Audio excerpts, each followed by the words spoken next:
사랑하는 여러분, 우리 믿음의 사람들이 예수님 때문에 고난을 당할 때 그것을 대처하는 자세가 있습니다.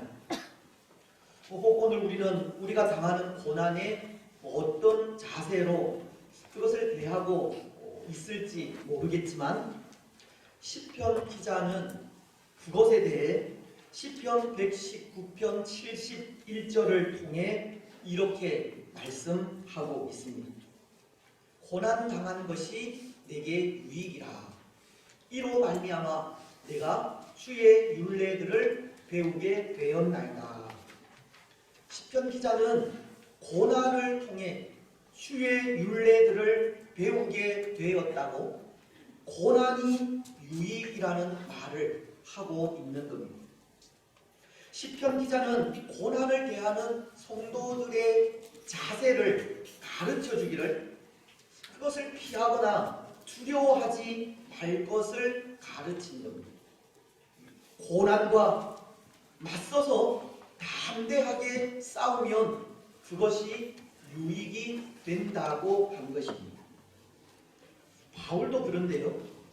바울도 고난을 대하는 자세가 그것을 피하거나 두려워하는 모습이 아니었다는 겁니다. 우리가 계속 생각하고 있는 말씀이지만 지금 바울이 찾아온 예루살렘은 그에게 이 죽음이 예견되던 장소이지 않습니까? 제3차 전도 여행을 마치고 예루살렘으로 향하던 바울에게 주위 많은 사람들은 이 예루살렘은 결박과 환란이 기다리는 곳이라고 그 길을 막아섰기 때문입니다. 오늘 본문인 21장의 앞선 4절 말씀을 통해서도 바울의 제자들은 이런 말을 하기도 합니다. 제자들을 찾아 거기서 이래를 머물더니 그 제자들이 성령의 감동으로 바울더러 예루살렘에 들어가지 말라 하더라. 예루살렘에는 이미 유대인들이 바울을 체포하기 위해 만반의 준비를 끝내고 바울이 오기만을 기다리고 있었고, 그래서 몇몇 이 성령의 은사를 가진 제자들이 성령을 통해 그것을 알고는 바울의 예루살렘 행을 막아서게 된 것입니다. 하지만 그럼에도 바울은 이런 고백을 하지 않습니까? 21장 13절을 통해서 바울이 대답하되 여러분이 어찌하여 울어 내 마음을 상하게 하느냐. 나는 주 예수의 이름을 위하여 결박당할 뿐 아니라 예루살렘에서 죽을 것도 각오하였노라. 바울은 주 예수의 이름을 위하여 결박당할 뿐 아니라 예루살렘에서 죽을 것도 각오하였노라 라고 하면서 이 고난 앞에 담대히 서게 된 겁니다. 바울 역시도 고난을 피하거나 두려워하지 않으므로 오늘 성도된 우리에게 고난은 결코 두려움이 아니라는 것을 보여주고 있는 겁니다. 고난을 대하는 성도의 자세는 고난이 유익이라는 것을 알고 고난 앞에 담대해야 할 것을 가르치는 겁니다. 지난 주일에도 잠시 언급을 드렸지만 예수님을 믿는 우리에게 고난은 당연한 일이고 우리에게 당연한 고난과 담대하게 맞서 싸우면 고난은 성도인 우리에게 유익이 되는 겁니다. 그렇습니다. 성도인 우리에게 고난은 유익입니다. 여러분, 오늘 우리는 우리에게 찾아올 수 있는 고난을 당연한 것으로 여기시고 고난과 맞서 담대하게 싸움으로 고난이 우리에게도 유익이 되게 하시기 바랍니다. 그런데 그런 경우도 있는 것 같습니다. 고난 중에는 애매히 당하는 고난이 있다는 거예요. 여기 애매히 당하는 고난이라는 것은 고난 받을 만한 아무런 이유가 없음에도 사람들에게 미움을 받고 멸시를 당하며 박해를 받는 경우를 말하는 것인데요. 예를 들면 예수님의 경우가 그런 경우가 아닌가 합니다. 유대의 총독인 빌라도는 예수님을 신문한 후 누가복음 23장 14절을 통해 이런 말을 합니다. 이르되 너희가 이 사람이 백성을 미혹하는 자라 하여 내게 끌고 왔도다.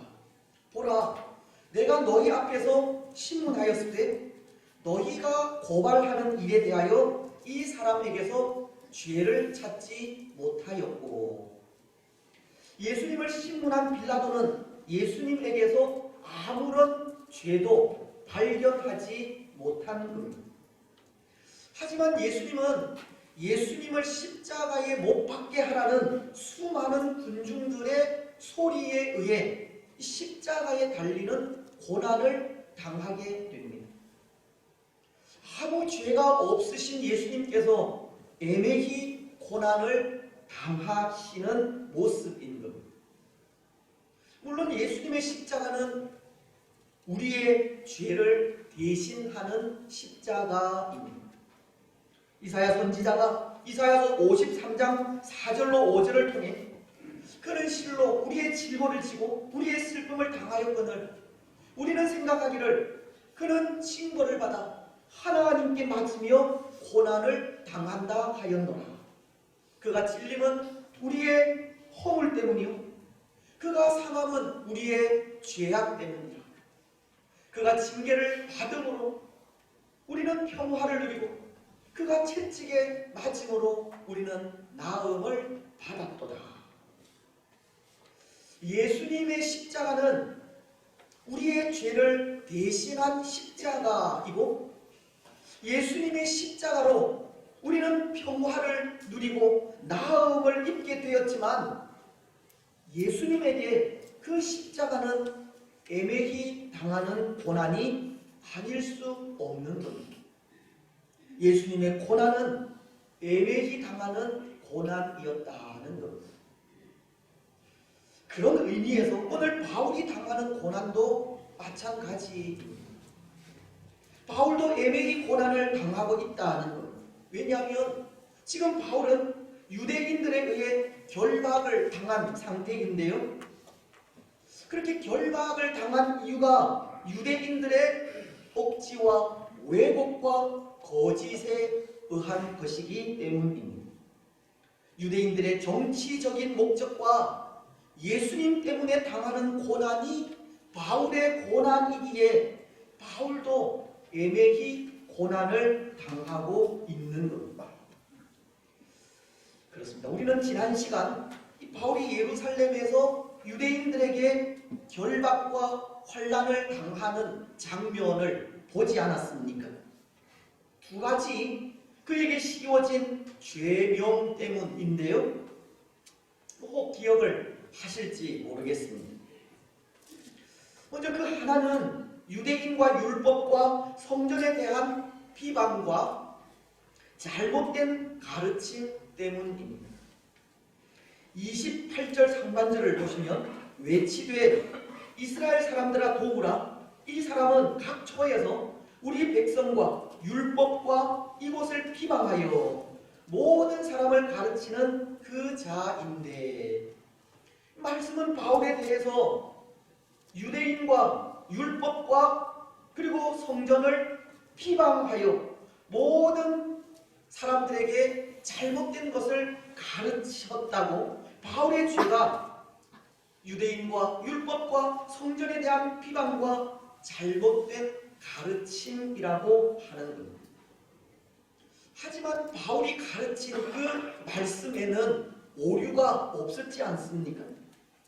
바울은 유대인과 율법과 성전을 비방하여 그것에 대해 잘못 가르친 것이 아니라 유대인들에 대해서는 이제 더 이상 혈통적인 유대인이 하나님의 백성이 아니라 영적인 이스라엘, 곧 교회가 하나님의 백성이라는 것을 가르친 것이고, 예수님은 율법의 완성으로서 예수님을 믿을 때 구원을 얻게 된다는 것을 가르치는 것이며, 하나님은 이 성전이라고 하는 건물 안에 거하시는 것이 아니라 예수님을 믿는 성도 안에 성령이 거하심으로 성도인 우리가 곧 성전이라는 것을 가르치는 겁니다.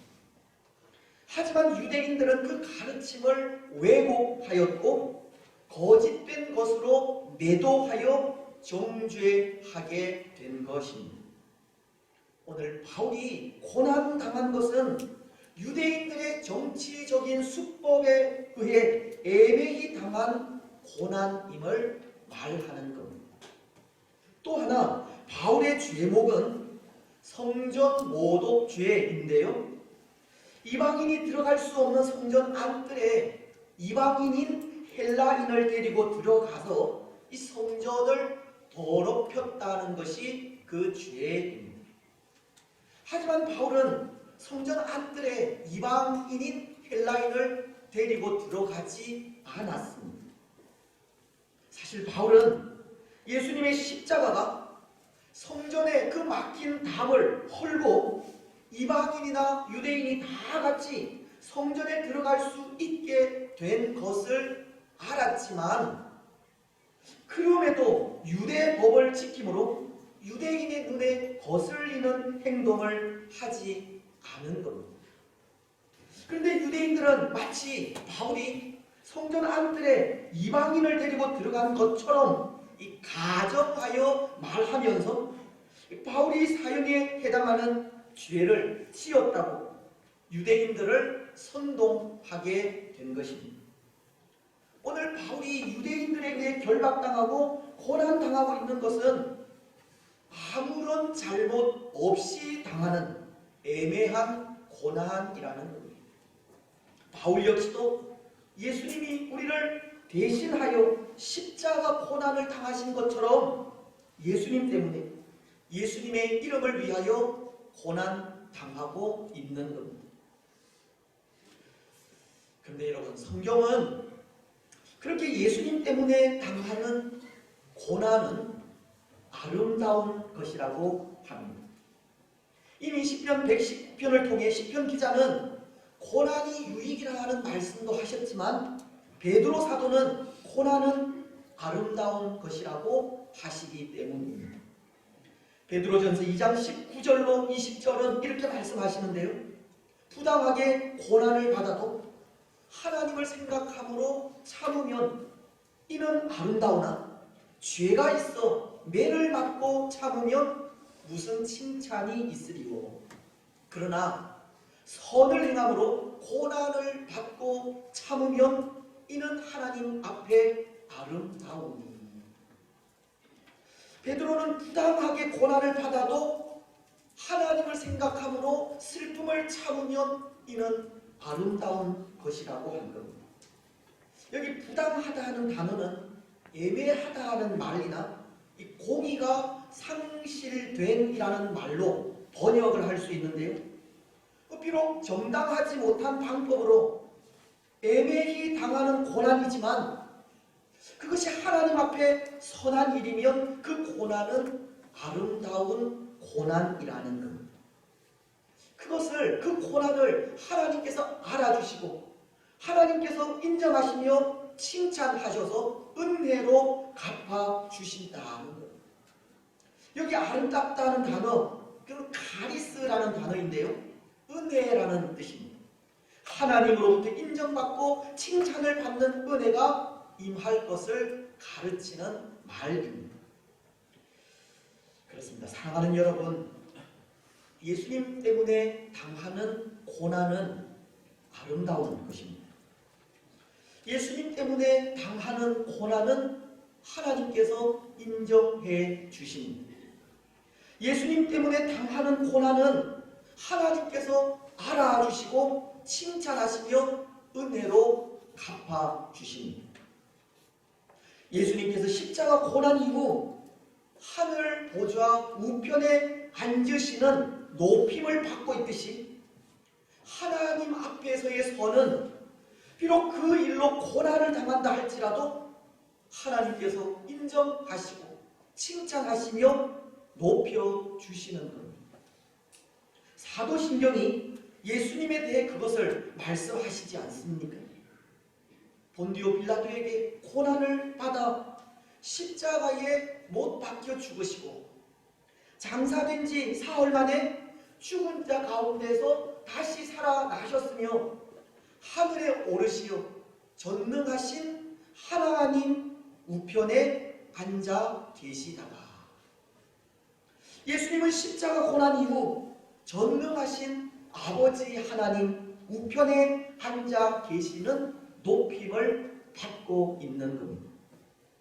하나님 앞에서의 선은 비록 그것 때문에 고난을 당한다 할지라도 하나님의 인정과 높여주심을 받게 된다는 겁니다.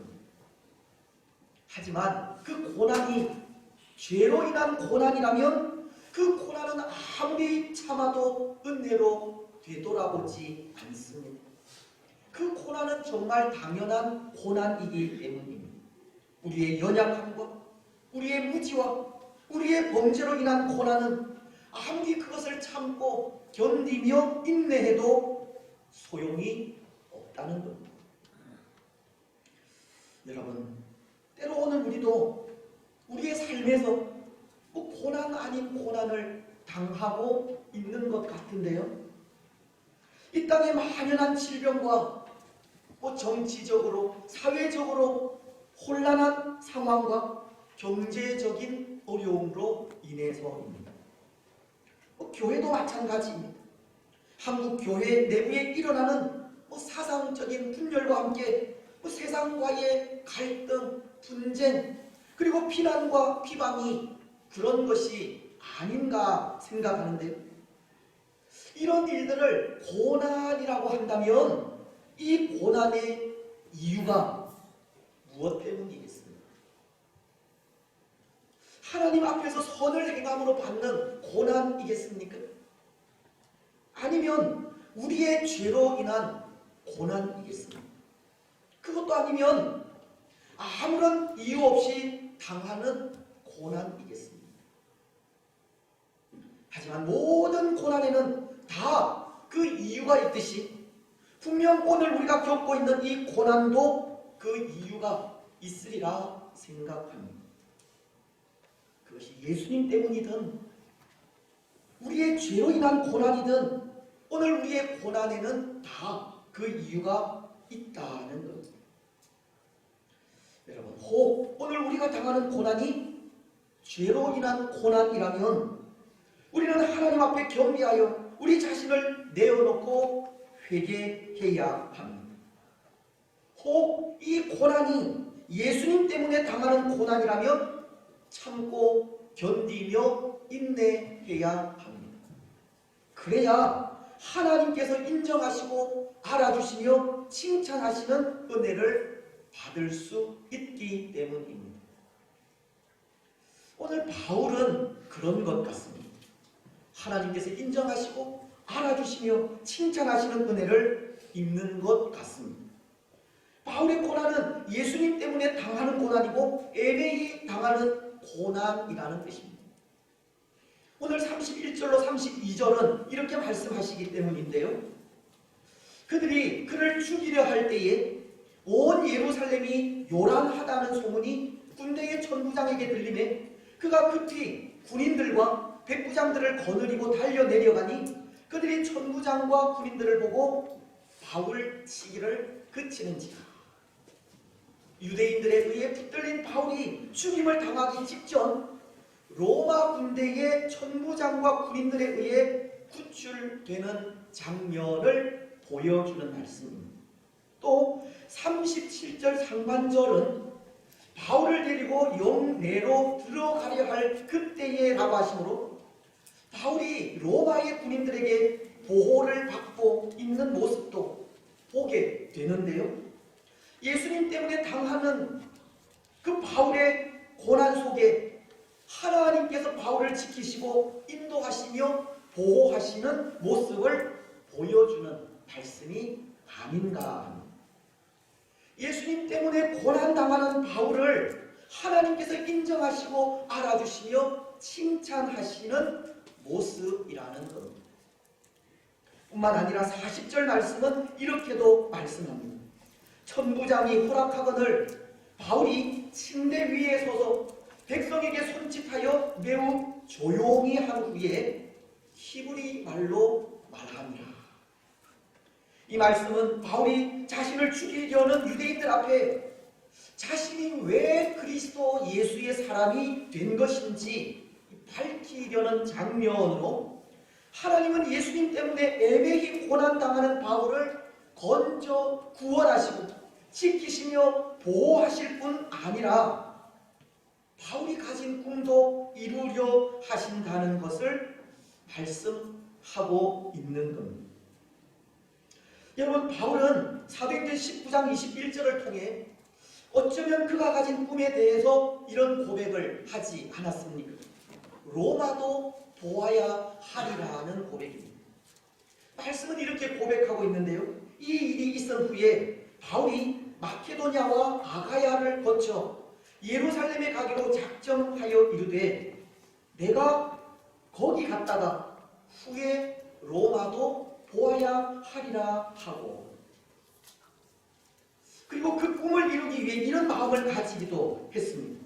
사도행전 20장 24절은 내가 달려갈 길과 주 예수께 받은 사명 곧 하나님의 은혜의 복음을 증언하는 일을 마치려 하면은 나의 생명조차 조금도 귀한 것으로 여기지 아니한다. 바울에게는 예루살렘을 거쳐 로마에까지 가서 복음을 전할 꿈을 가지고 있었고, 그 꿈을 이루기 위해 자신의 생명조차 조금도 귀한 것으로 여기지 않는다고 한 것인데, 하나님은 지금 바울의 그 꿈도 이루려 하신다는 겁니다. 생명조차 아끼지 않고 예루살렘에 온 바울이 유대인들에 의해 붙잡혀 죽음을 눈앞에 두고 있었지만 로마 군인들에 의해 구출이 되고 유대인들에게 복음을 받아들이게 된 자신의 모습을 간증하면서 로마라고 하는 꿈을 이루어가고 있음을 보여주고 있기 때문입니다. 오늘 바울은 예수님 때문에 당하는 고난에 하나님께서 인정하시고 알아주시며 이 칭찬하시는 은혜를 입고 있다는 겁니다. 그렇습니다. 사랑하는 여러분, 오늘 우리는 이 말씀을 통해, 이 모습을 통해 분명히 고백해야 하는 것이 있습니다. 그것은 예수님 때문에 당하는 고난은 하나님께서 알아주시고 칭찬하시며 은혜로 갚아주신다는 겁니다. 죽음을 각오하고 예수님을 위해 살고자 하면 성령 하나님은 끝까지 도우신다는 겁니다. 오늘 바울이 그렇지 않습니까? 바울은 유대인들에 의해 결박되어 죽음 직전에까지 갔지만 그 소식이 로마 군대의 천부장에게 전달되어 그 죽음에서 건져 구원을 받기 때문입니다.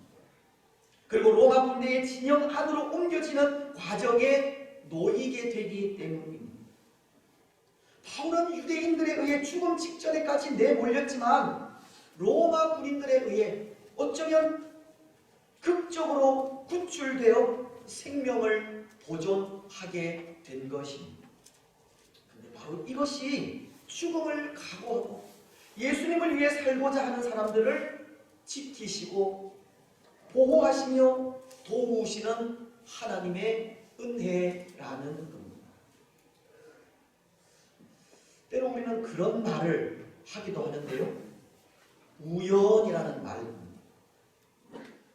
어떻게 생각하면 지금 바울이 구출되는 이 장면이 그렇게 우연일 수도 있습니다.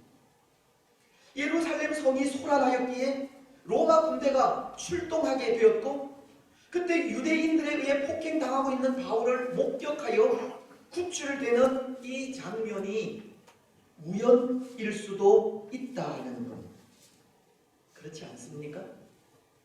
하지만 누군가의 노래에 우리 만남은 우연이 아니요 라고 하듯이 하나님 안에서는 결코 우연이라는 말이 없습니다. 다 하나님의 계획과 섭리일 뿐입니다. 물론 성경엔 단 한 군데 이 우연이라는 말을 기록한 곳이 있긴 한데요. 룻기서 2장 3절입니다. 말씀은 이렇게 기록하고 있습니다. 룻이 가서 베는 자를 따라 밭에서 이삭을 줍는데 우연히 엘리멜렉의 친족 보아스에게 속한 밭에 이르렀더라. 모압 여인인 룻이 시어머니인 나오미를 따라 베들레헴으로 돌아온 이후 이 먹을 것을 구하기 위해 한 밭에 나간 일을 기록하면서 그 밭이 친족인 보아스의 밭이라는 것을 말씀할 때 우연히라는 말을 사용하고 있는 겁니다. 근데 여기 우연히라는 말은 뭐 어쩌다 나도 모르게 간 곳이 보아스의 밭이었다라고 하는 그런 의미의 말이 아닙니다. 우연처럼 보이는 하나님의 섭리를 강조하기 위해서 우연이라는 말을 사용한 겁니다. 룻은 하나님의 인도에 의해 보아스의 밭을 찾아가게 된 것이고 보아스와의 그 만남을 통해 하나님의 뜻이 이루어지게 되었다는 것을 말씀하게 하시기 위해서라는 겁니다. 룻과 보아스와의 만남은 우연이 아니라 우연처럼 보이는 하나님의 섭리요 계획이라는 겁니다. 그렇습니다. 오늘 이 땅 위에는 이런 일들이 얼마나 많이 일어나고 있는지 모릅니다. 우연처럼 보이는 하나님의 섭리가 많이 일어나고 있다는 겁니다.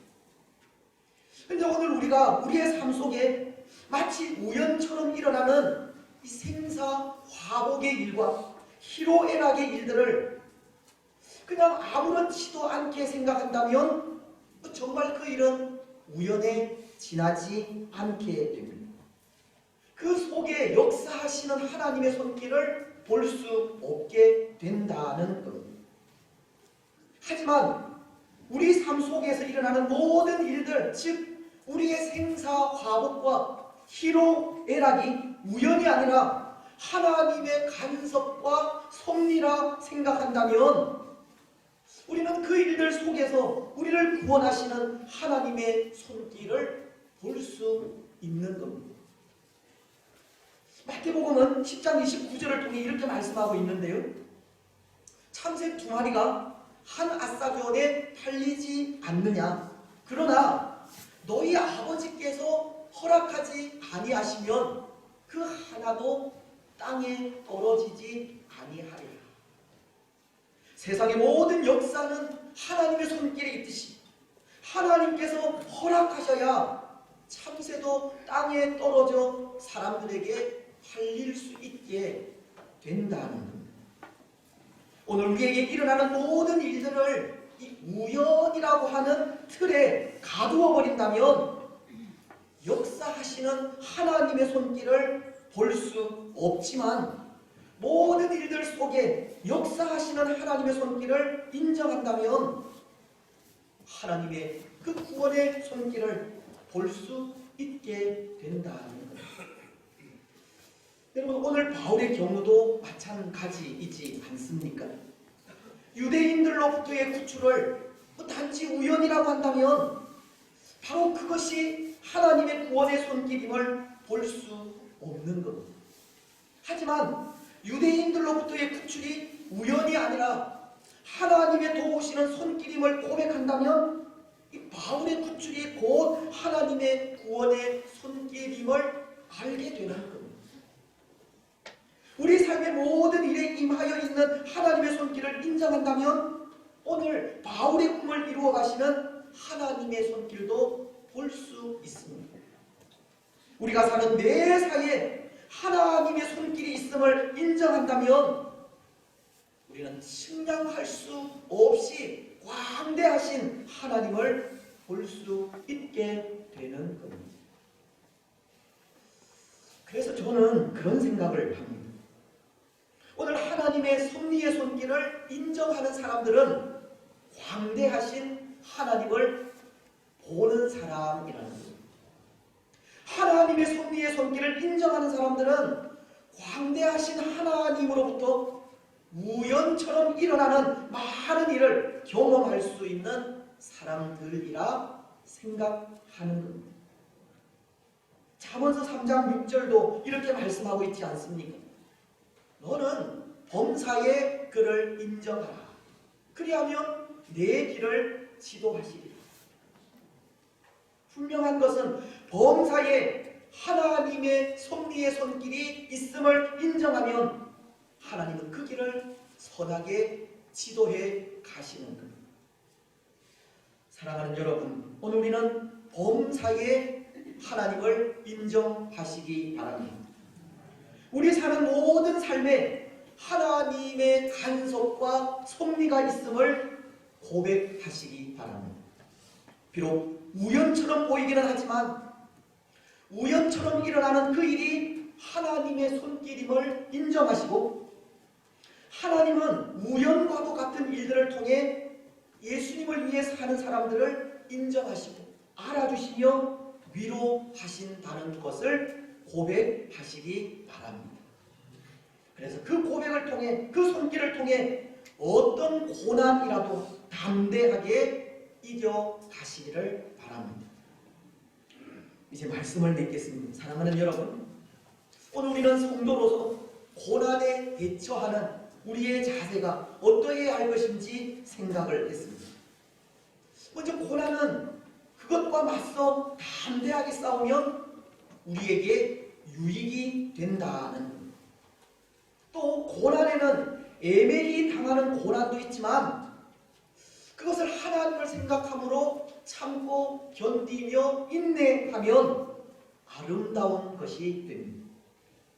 고난이 아름다운 것이 된다는 것은 고난당한 자들을 하나님께서 인정하시고 알아주시며 칭찬해 주신다는 뜻으로, 때로 그 일은 우연처럼 우연과도 같이 일어날 수도 있지만 우연과도 같이 일어나는 하나님의 그 일들을 하나님의 섭리와 손길로 인정하면 그 걸음을 하나님께서 전적으로 책임져 주신다는 것. 여러분, 오늘 우리는 이 말씀을 분명히 기억하시기 바랍니다. 그래서 먼저는 고난과 맞서 담대하게 싸워 가시고, 때로 애매히 당하는 고난이 있다 할지라도 하나님을 생각함으로 참고 견디며 이기시기 바랍니다. 그래서 그 삶을 통해 하나님을 더 깊이 알아가는 유익을 얻고, 고난당하는 자를 인정하시고 알아주시며 칭찬하시는 하나님의 풍성하신 은혜를 충만하게 받아 누리는 아름다운 주의 성도들이 되시기를 주님의 이름으로 축복합니다.